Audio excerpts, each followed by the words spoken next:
How's everyone doing today? Am I unmuted? Yes, there we go.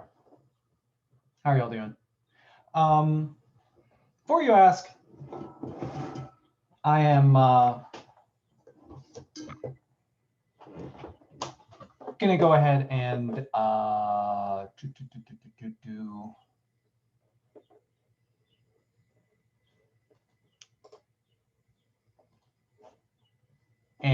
unhide the comments on the exams now. I think the last person took their the thing last night, so should be able to now. So posting the comments on the exams now.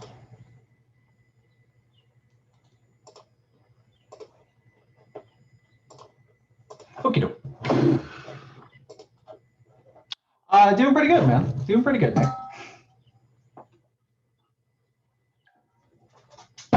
Still recovering from daylight saving time. All right.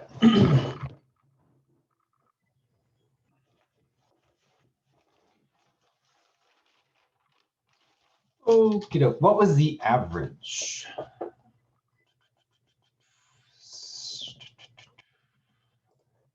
Let's see. Have to weight it between the things, but let me.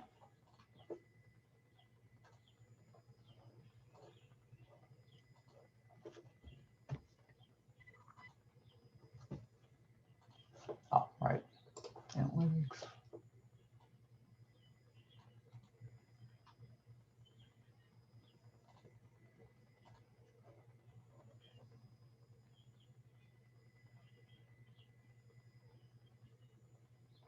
Okay.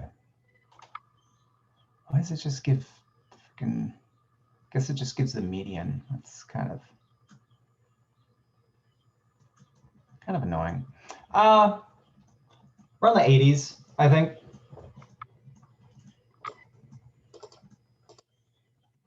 Yeah, Drew, send me a Canvas mail when you get the chance, and I will I can keep that open for you. Yeah, I believe the average was, looks like it was in the low to mid 80s, or the median at least. The analytics are kind of funky. I'll have to look at that closer. Anyways, yeah, that's what the median looks like. Don't know about overall, but probably around low 80s. Yeah. It says the mean was 75.2. Okay, then I need to find the thing then. Gotcha. Okay.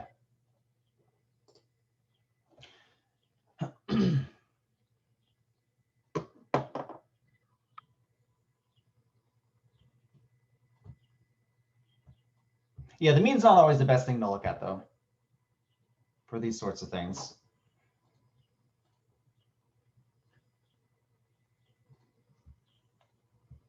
Because sometimes, like, the really extreme grades tend to swing the mean more than the median.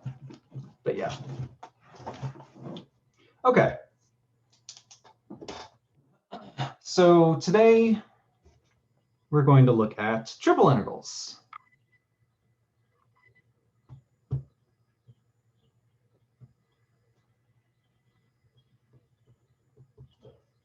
Today and tomorrow.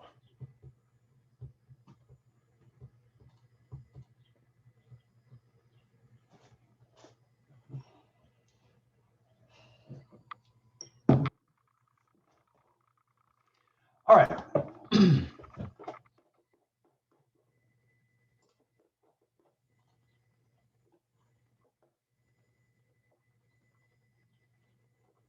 Okay, so save myself a bit of time.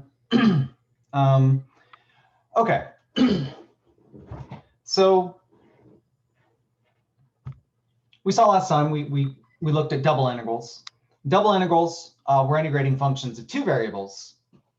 And functions of two variables, we're plugging in points in the plane. And so for double integrals, we're integrating over regions in the plane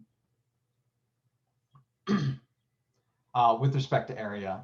And we saw how we did that last time. We started off with a rectangle. We broke it up into little subrectangles, picked a point in each, estimated the integral, and then took a limit, et cetera, et cetera. We're going to do the same thing for triple integrals, except triple integrals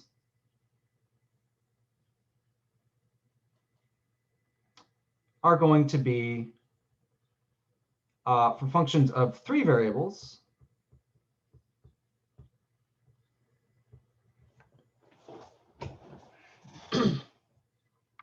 And those are going to live in space, right? We're plugging in points, or sorry, we're plugging in points into functions of three variables from R3.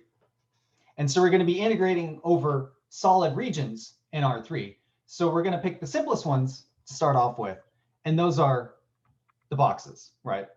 So the simplest for functions of one variable are you integrate over an interval, and really that's all we do in 140 and 141. For two variables, we integrate over an integral cross an integral, or an interval, right? A rectangle. And you can probably guess where this is going. We're going to integrate over boxes, which are x goes from A to B, y goes from C to D, z goes from P to Q.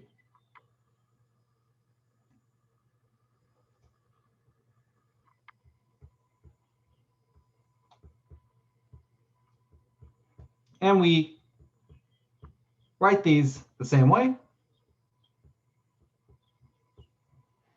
An interval cross an interval cross an interval. So the first one tells us the range of x, the second tells us the range of y, and the third tells us the range of z. So this is just the set of points x, y, z in R3 such that x goes from A to B, that's the first interval, y goes from C to D, and z goes from P to Q.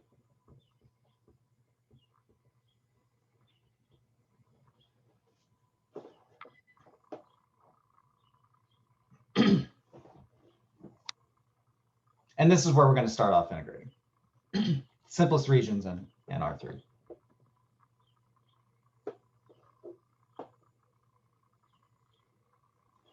Okay. So to make life easier for everyone, let me refer to the book so I don't have to do three-dimensional drawing here.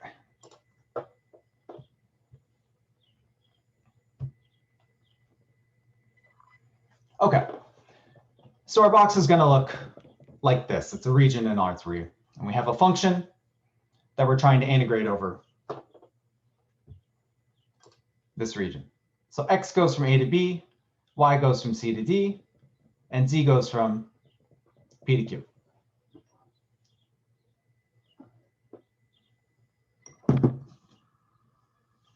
All right. So integrals are going to work the same way. We don't have a nice geometric interpretation for this like we did for single integrals and double integrals. For single integrals, remember that was area under the curve, right? Y equals f of x, the function we're integrating, is some curve, right? And we look at the area under that, that's the integral of f of x.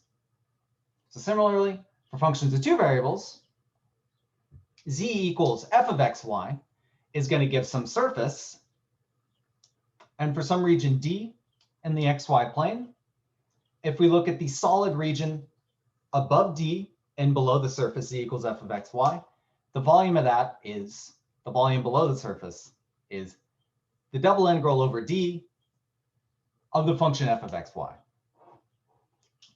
So we're kind of running out of dimensions that we can easily illustrate here when we get to triple integrals, because the graph of a function of 3 variables is going to be a hypersurface in 4 dimensions, and for obvious reasons, that is difficult to visualize and difficult to draw. And so we're just going to do the same process we did to define the integral, but we won't have a nice geometric interpretation for it. Okay, so we have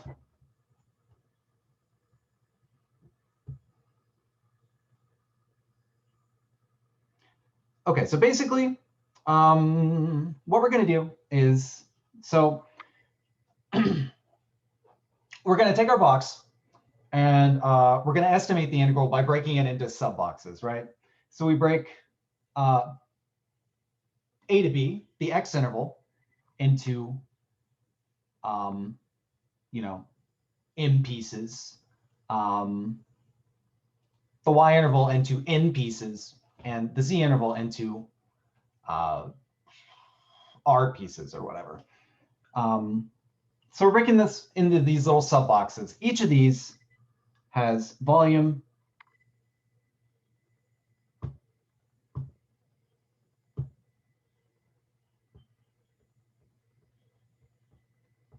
delta v, each little sub box. And so in each little sub box, we're picking a point. And if you break it into small enough sub boxes, and if your function is nice and continuous, then the function is not going to vary too much on that little sub box. And so it's sort of constant on that sub box. So pick a point in each one of those. And the value we get from each sub box is, so in box ijk, pick point p ijk, and look at the value of f there. And then multiply that by the volume of the box.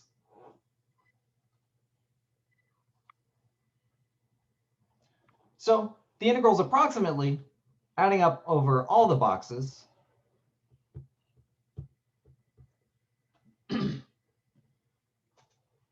And as we take the limit, we get exactly the integral.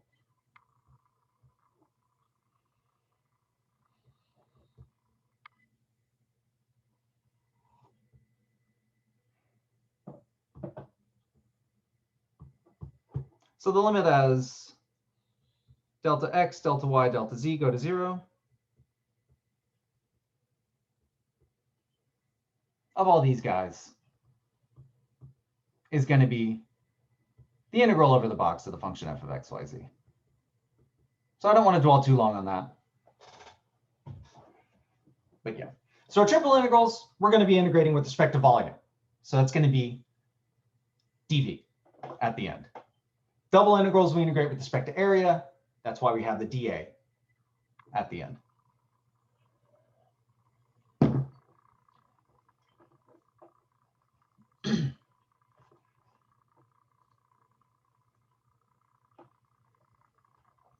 Okay, so where all this comes from, not super duper important. But here's how we're going to evaluate these. And it's going to be exactly the same way we did for double integrals. We're going to do an iterated integral. And it's going to turn out, by Fubini's theorem, if you're integrating over a box, x, y, and z are all bounded by numbers. Doesn't matter what order you take the integral in.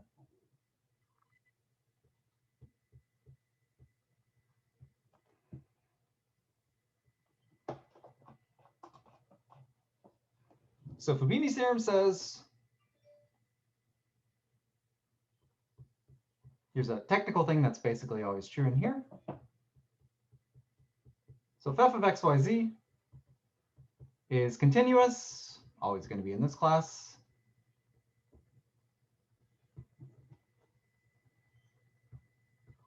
in a box, B, x goes from A to B, y goes from C to D, z goes from P to Q.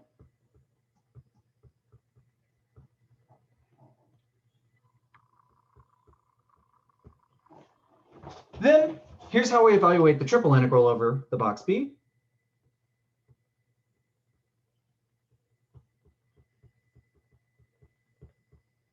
So the integral of f over b with respect to volume is going to be, you do an iterated integral. And in fact, it doesn't matter what order you do it in. They're all equal. That's Fubini's theorem. So we could do x first. So remember, we start with the inner integral and we work our way outwards like we did with double integrals. So we could do x first, the inner integral. X we know goes from a to b. Then we could do y, goes from c to d. That's going to be the next integral out. And then the outer integral, it's going to be with respect to z, and z goes from p to q.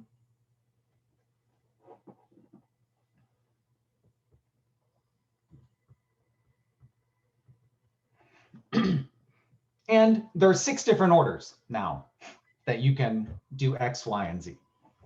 So I'm not going to write them all out. But all of them are equal. So you could do x first, then y first, then z first, or you could do x, then z, then y, or y, then z, then x, y, then x, then z, z, y, x, z, x, y, et cetera, et cetera. So these are all equal.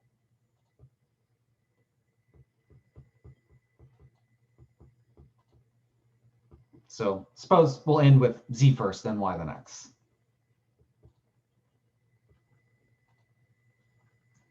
So z goes from p to q, it's the inner guy, y goes from c to d, that's the middle guy, and then the outer guy, x goes from a to b.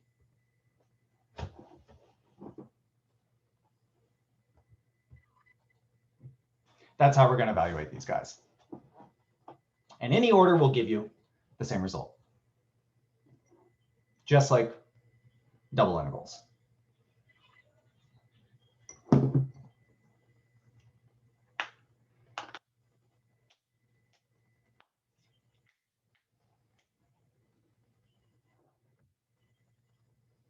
Okay, any questions about, yeah. So Terrell, so what this is saying is there's 6 different ways, 6 different orders you could do it. And I don't want to write down 6 different integrals in the interest of time. This, like the ellipses here, stand in for all of those are possible. And it doesn't matter which order you do it in, right? So we did it, first one we did x, then y, then z. But you could also do z, then y, then x, which is the last one. Or you could do zxy, or xzy, or yxz, or yzx. All those. Yeah, exactly. But that's what I meant here.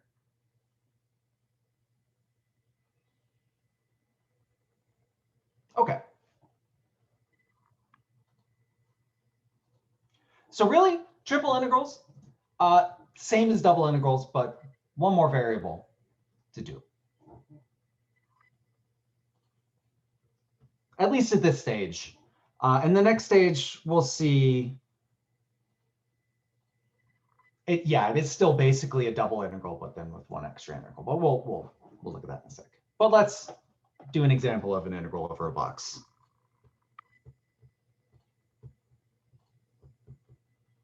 So let's evaluate the integral over the box B of the function x squared e to the y plus 3z with respect to volume.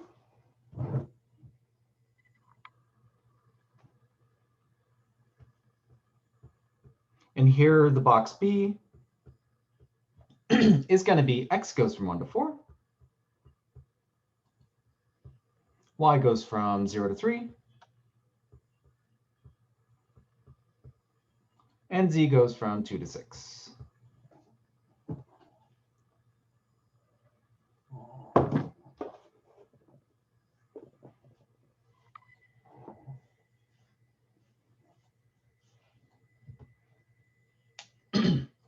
Okay, so all we're going to do is we're going to do an iterated integral.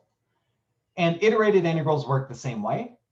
Remember, integrating with respect to, say, x is the opposite of differentiating with respect to x. You're treating everything but x as a constant. So y and z now we're treating as constants. And then you integrate as usual with respect to x. So let's turn this into an iterated integral and evaluate. So by Fubini's theorem, doesn't matter what order you do it in. So let's do x first and y first and z first. Doesn't matter.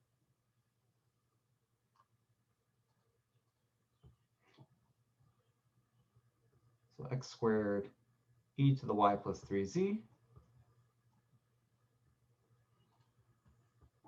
So let's integrate first with respect to x, the inner integral. X goes from 1 to 4.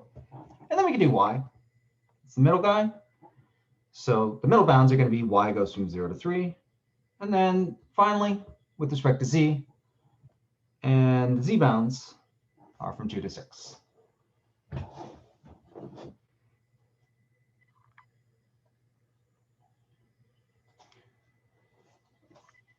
So we just start with our inner integral and we work our way out.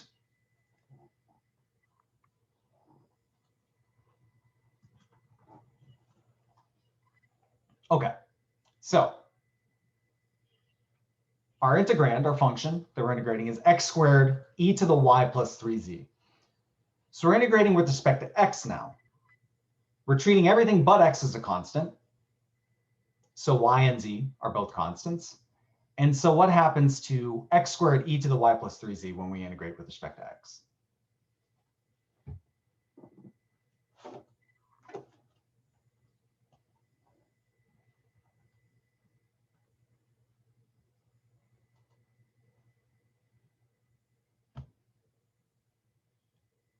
Right, so everything but the x squared is a constant, so that just hangs around.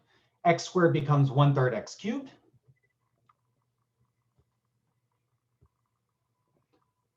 And then our e to the y plus 3z hangs around. And we're evaluating this from x equals 1 to 4. Okay, so wherever we see x, we replace it with a 1 and 4 and evaluate. So I'll pull out the 1/3 e to the y plus 3z because that's a constant.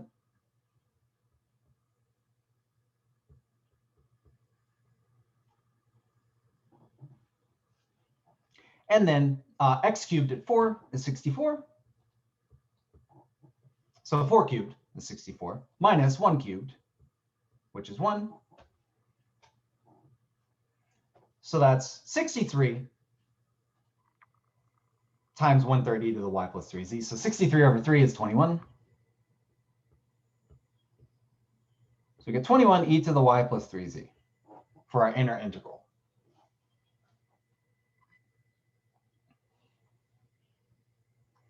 So remember, same thing happens here. When you integrate with respect to x, you're integrating out x.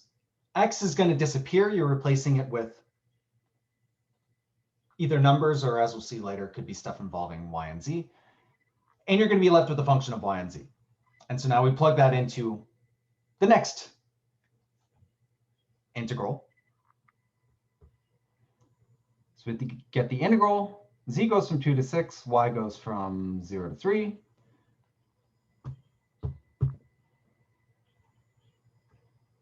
And we're going to plug this guy in. And that's going to be where we're going to integrate here.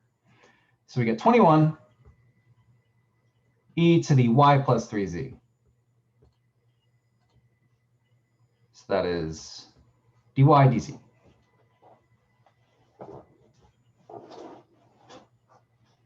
Okay, now we have a double integral. So we're going to evaluate the inner guy.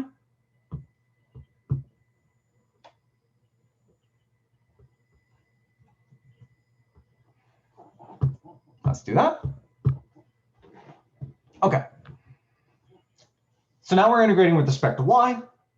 21 e to the y plus 3z. Okay.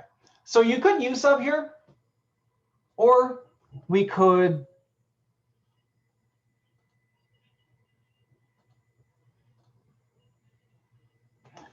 let me rewrite this to make life a little easier. So 21 e to the y plus 3z. So if you have something to a power plus another power, so if I have e to the a plus b, that's the same as e to the a times e to the b. So I can just write this as 21 e to the y times e to the 3z. And that's going to make integrating slightly easier.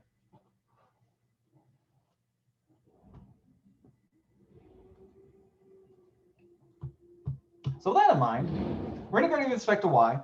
So 21 e to the y, e to the 3z. Integrating with respect to y, so everything but y is a constant.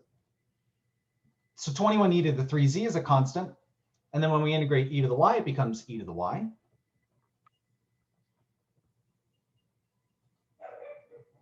I'm going to give myself some room.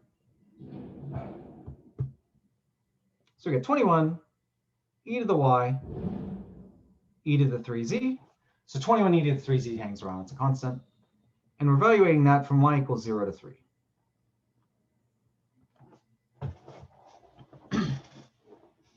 Okay. So I'll pull out the 21 e to the 3z because it's a constant. And then e to the 3 minus e to the 0, which is 1.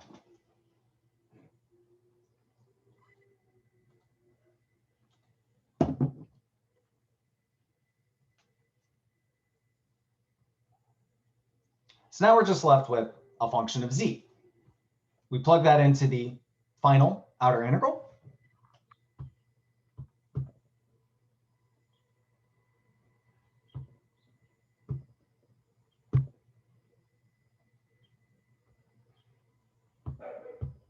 So we integrate z from 2 to 6 of this. So 21 e to the 3z times e to the 3 minus 1.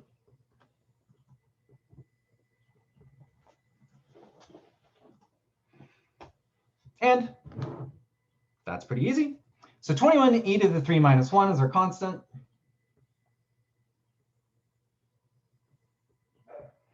E to the 3z becomes 1/3 e to the 3z.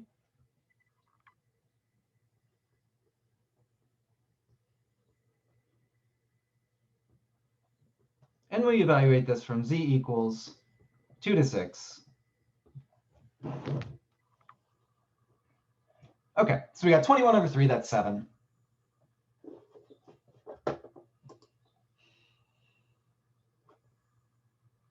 Yes. So we have e to the 3 minus 1.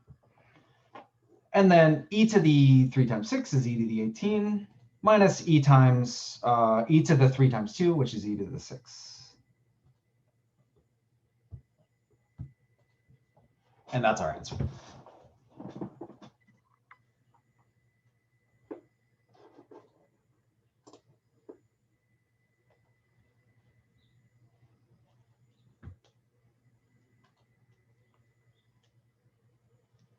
So it's just, we're doing the process one more time. Nothing too complicated, you just have to be careful with the algebra, really. So yeah, you can do the integral in any order if it's a box, if everything's bounded by numbers. Just make sure your variables match up with their bounds, and then do them in whatever order. Start with the inner guy, work your way out. That's the same process. Okay, any questions about integrals over boxes, triple integrals?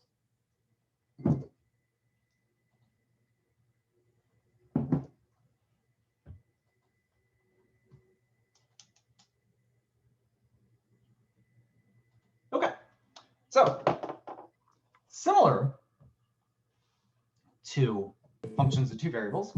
I actually have one quick question. Yeah, go ahead.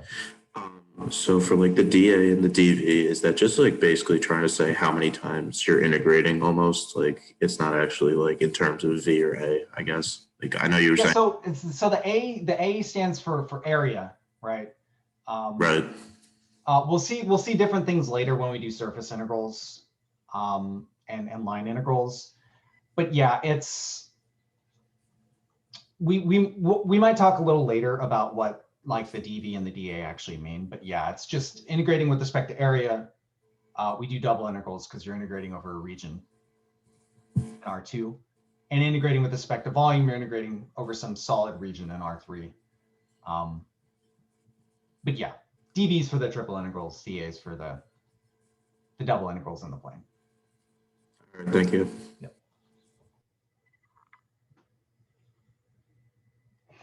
I can mention this. I can mention this a bit now. So, so we said the integrals, basically what we're doing is we're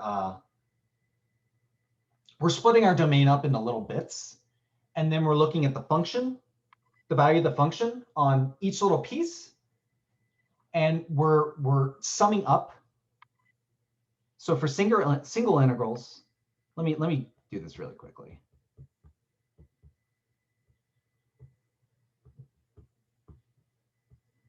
So we go from A to B, split this up into a bunch of little pieces.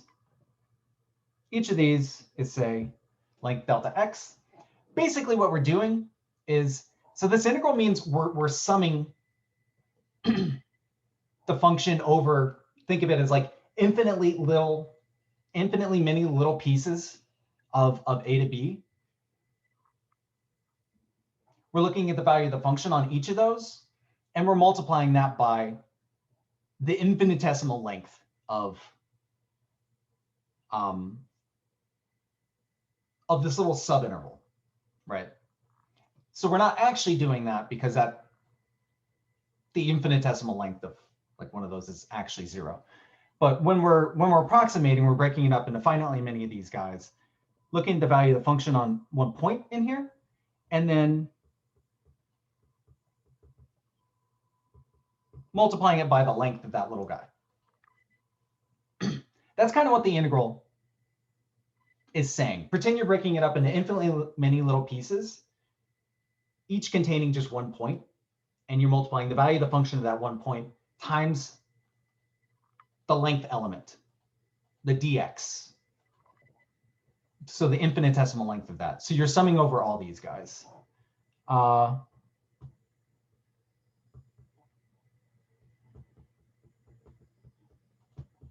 When we do this for functions of two variables, same thing. We're breaking up this rectangle or whatever, AB cross CD, into infinitely many little pieces, subrectangles, so sort of infinitesimal subrectangles. We're looking at the value of the function on that subrectangle and then multiplying by the area element, right, the dA. So it's like summing up over infinitely many of those guys. And then same thing for volume. We're breaking it up into infinitely many little infinitesimal boxes and summing over all those little boxes. And we say the volume of each of those is dV is one way to think of it. And this will be a more useful way to think of it when we get to surface integrals and stuff, at least when we're talking about that. But yeah, I don't want to spend too long on that. But I hope that clarified rather than confused you further. Okay. So similar to double integrals, we're going to be wanting to integrate over more complicated regions than just boxes, right? So we're going to have more general regions.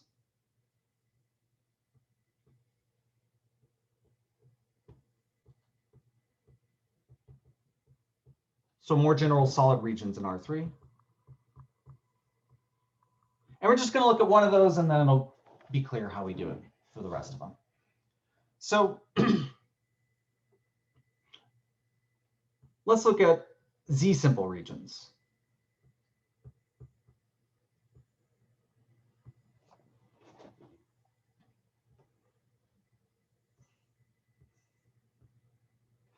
You know what? Let me go ahead and share this screen. Save some time.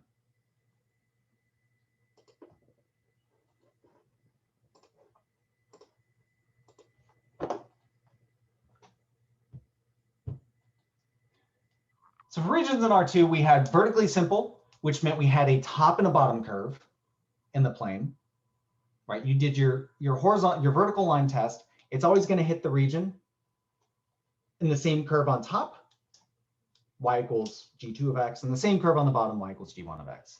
And then x goes from a number to another number.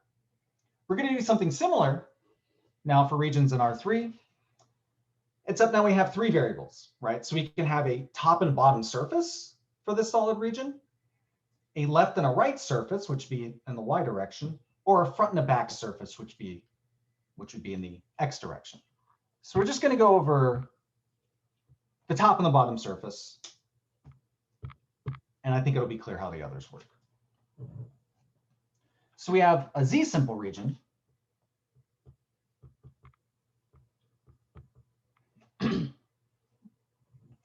So that type of region, solid region in R3, is going to be, you can describe it as there's a top surface, which is Z equals a function of X and Y. So Z equals Z2 of XY. That's our top surface. And our bottom surface, Z equals Z1 of XY.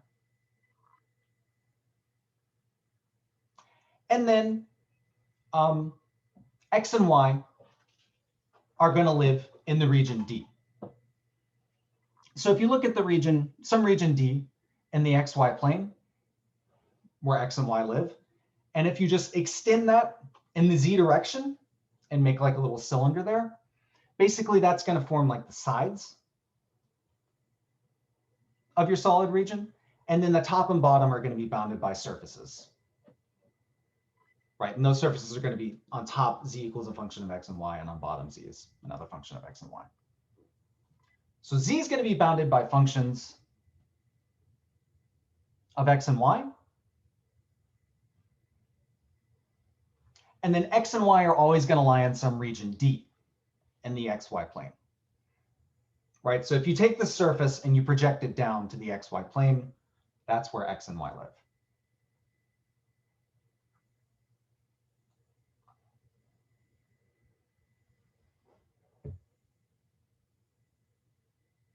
Okay, so top and a bottom surface is what we're going to have. And then bounded on the sides by, you take this region D in the XY plane and you just move it in the Z direction, form a little cylinder. That's going to be the sides. So is everyone clear on what a Z simple region is? Right, in the Z direction, vertically, we're going to have a top and a bottom surface. So then Z is going to be the guy bounded by functions of X and Y.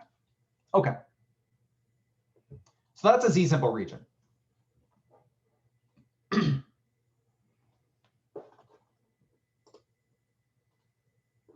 It's not going to let me do it. Lovely.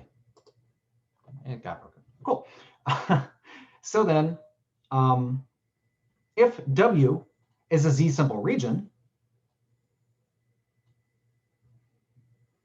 I'd love to see it. Let me just, oops, sorry. Let's just do this back here.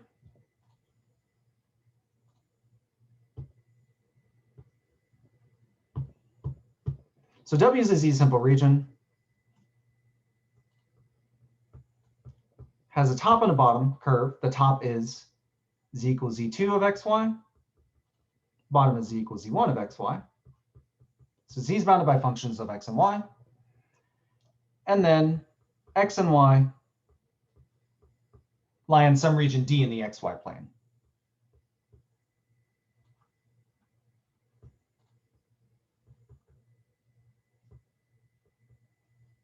So X and Y are in D in the XY plane.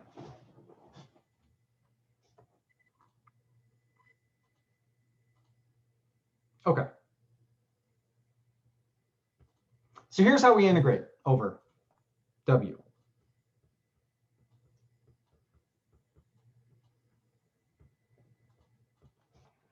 So W is Z simple. We do the same as before. The first guy we're going to integrate is going to be the one bounded by functions of the other variables, right? So Z is going to be the variable bounded by functions of X and Y. So we're going to integrate with respect to Z first.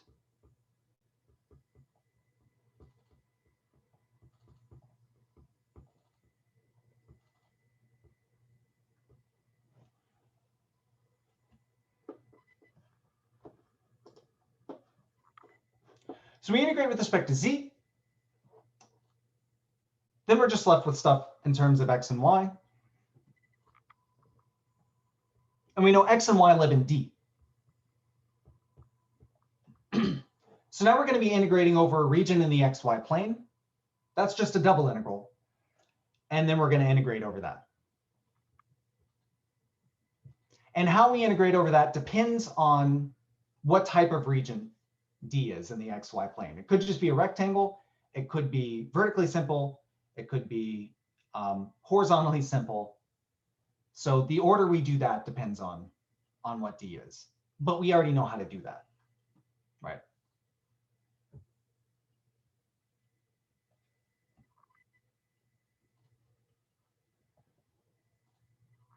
So we integrate with respect to the variable bounded by functions of the other two. And then we're left with a double integral over those other two variables in the plane. And then we know how to do those double integrals.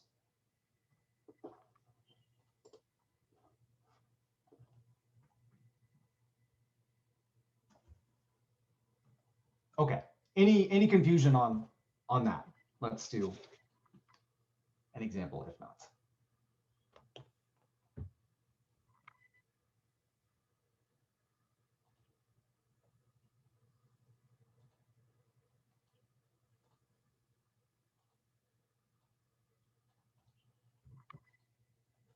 Okay. So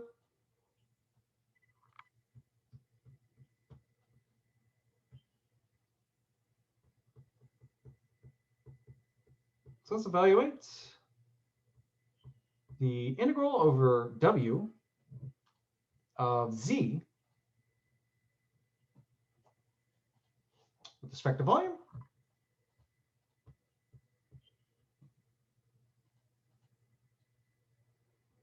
Where W is going to be the region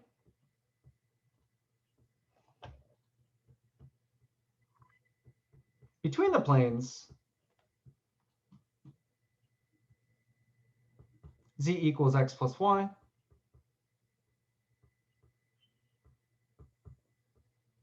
And Z equals 3X plus 5Y.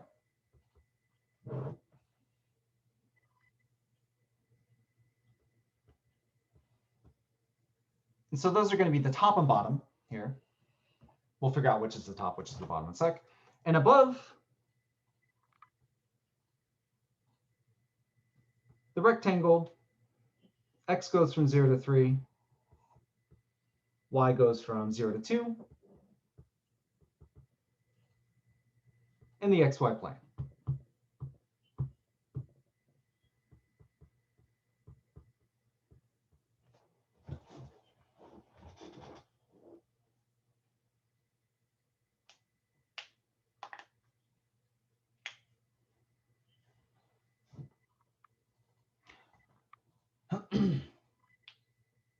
Okay, so I'm not even going to attempt to draw this, but we're essentially giving everything we need to set up the integral.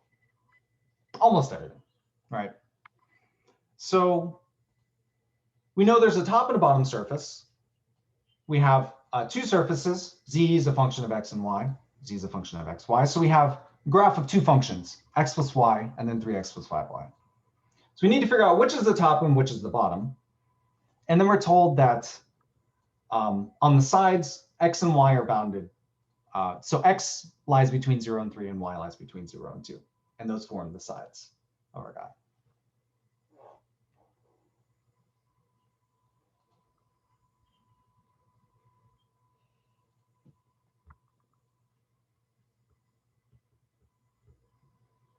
So we need to figure out which is the top surface and which is the bottom surface. Z equals X plus Y, or Z equals 3X plus 5Y. Easiest way to do this is, so we know X and Y. X lies between 0 and 3, Y lies between 0 and 2. So let's pick some point in there and then plug them into each of the planes and see which has a higher Z value, right? So which lies on top. So let's just pick the point 1, 1. Or you could do 1, 0. Let's do 1, 0. Why not?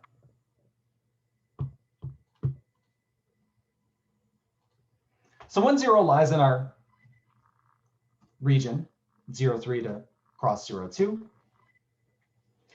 And whichever one of these surfaces is on top, when we plug in x equals 0, y equals 1, the z value is going to be larger than the other. So when we plug into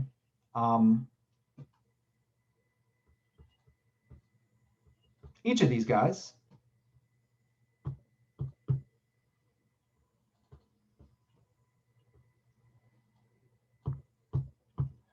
so when we plug into z equals x plus y, plug in x equals 0, y equals 1, we get z equals 1. And when we plug into z equals 3x plus 5y, we get z equals 3. So I'm just picking a point. I'm trying to figure out which guy is on top. Right. Z equals x plus y or z equals 3x plus 5y. So the way we're going to do that is we're going to plug in a value of x and y that we know lies in the region. So this tells us the x, y in there. And we just pick any point in there. So for instance, the point 1, 0 is in there. If you pick 0, 0, you get z equals 0 for both, which is not helpful. So I picked 1, 0. So plugging x equals 1, y equals 0. The first one, z is equal to 1. The second, z is equal to 3. So 3x plus 5y is going to be above x plus y.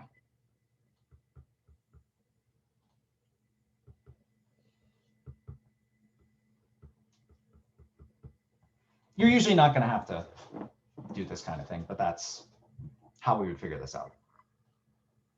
Okay, so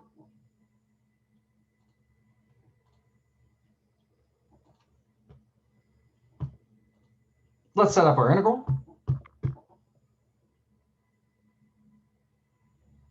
What? Nope. Okay, so z is the guy bounded by functions of the other two. And so that's going to be the variable we integrate with respect to first. So our function is z. And we said z goes from x plus y below and 3x plus 5y above.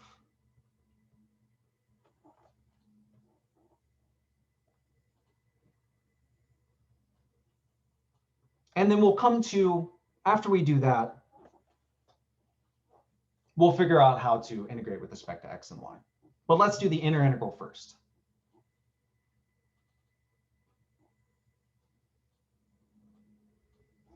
Okay, so integrating with respect to z, treating everything but x and y, everything but z as a constant. So z, integrating with respect to z, becomes 1/2 z squared.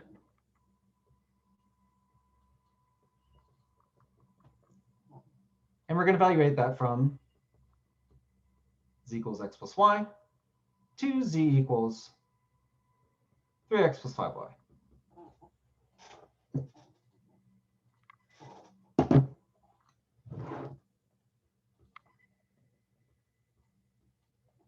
So we get 1/2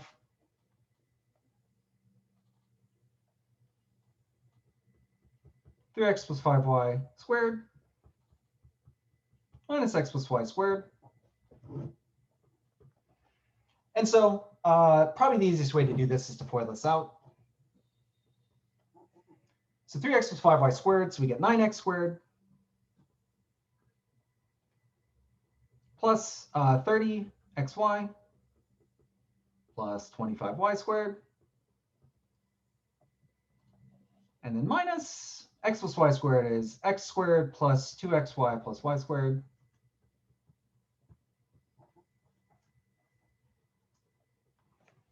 And so we get, so 9x squared minus x squared is 8x squared, times 1/2 is 4x squared. 30xy minus 2xy is 28, divided by 2 is 14. And then we get 25 minus 1y squared divided by 2 is 12y squared.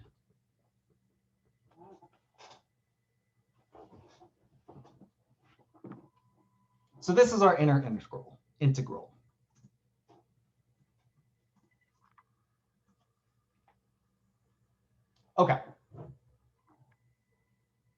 So we know how to evaluate this. So let's just set it up and then I'll tell you the answer here. So I'll go back to that in a second if anyone needs to see it, but let me just set this up. So we're integrating over this rectangle R, 0 to 3, 0 to 2. So our function is 4x squared plus 14xy plus 12y squared.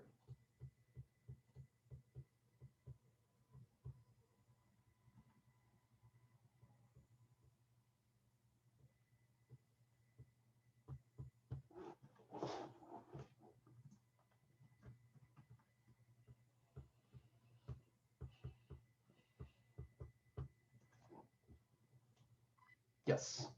Okay. So now we have a double integral over a rectangle. X goes from 0 to 3, y goes from 0 to 2. So it doesn't matter what order we integrate in.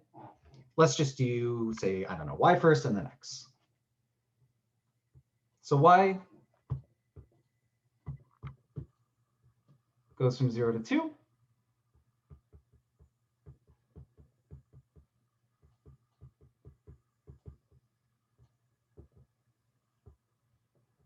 And then x goes from 0 to 3.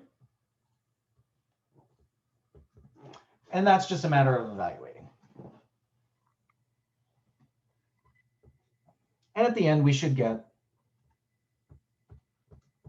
294.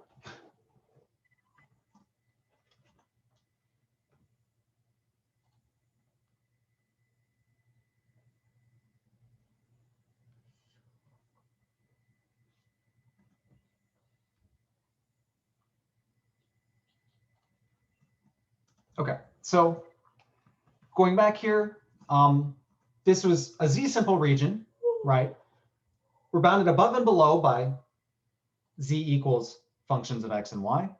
And then we're told x and y live in a region D in the xy plane. So z is a guy bounded by functions of the other two. So we integrate with respect to z first. We had to figure out which was the top and which was the bottom, the upper and lower bounds.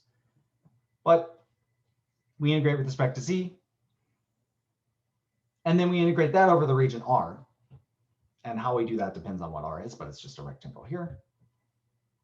And yeah.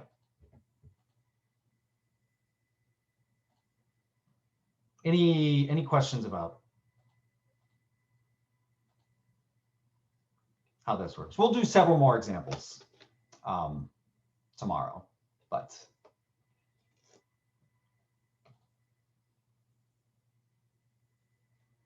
okay. Well, if not, have a great rest of your day, and we will finish this up tomorrow. Later, guys.